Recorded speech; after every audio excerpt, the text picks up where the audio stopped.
Dāmas un kungi, dombiedri, draugi, politiskās kustības par labu Latviju atbalstītāji, deputāti kandidāti nākamajā Saeimas vēlēšanās. Mēs esam nākuši ar jaunu uzstādījumu. Pārliecinoši, spēcīgi un apvienoti. Ar uzstādījumu cilvēks centrā, cilvēks ir par visu svarīgākais, par labu Latviju. Kas tad ir laba Latvija? Manuprāt, tā ir sabiedrība, kur savā starpā sarunājās, kur ieklausās,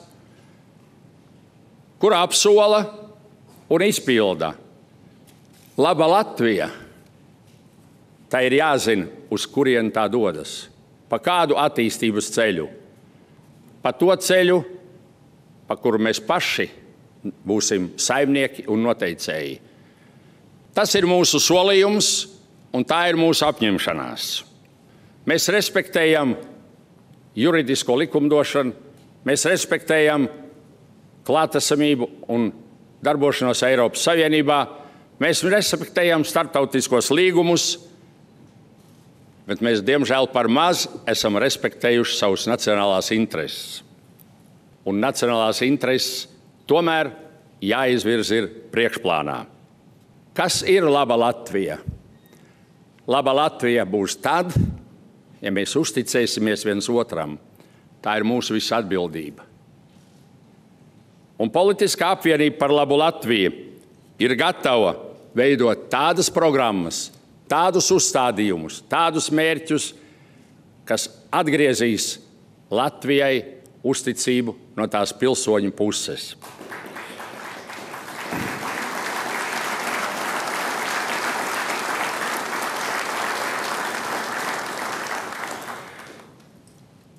Un es varu ziņot, ka valde šodien ir pieņēmusi sekojošu lēmumu, ka mūsu politiskās apvienības par labu Latviju vārdā par premjeru kandidātu tiek apstiprināts Ainārs Šlesers,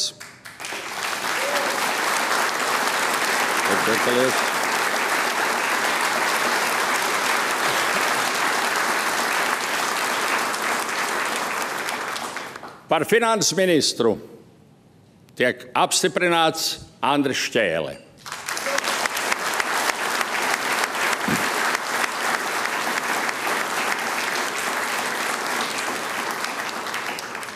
Tā nebija tikai formalitāte.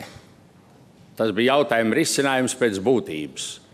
Un es esmu pārliecināts, un es personīgi darīšu visu, gan kā valdes priekšsēdētājs, gan kā arī politiķis ar zināmu pieredzi, es darīšu visu, lai šie divi cilvēki attaisnotu gan savu amatu, gan savu nostāju, lai viņiem veicās šajā darbā. Paldies!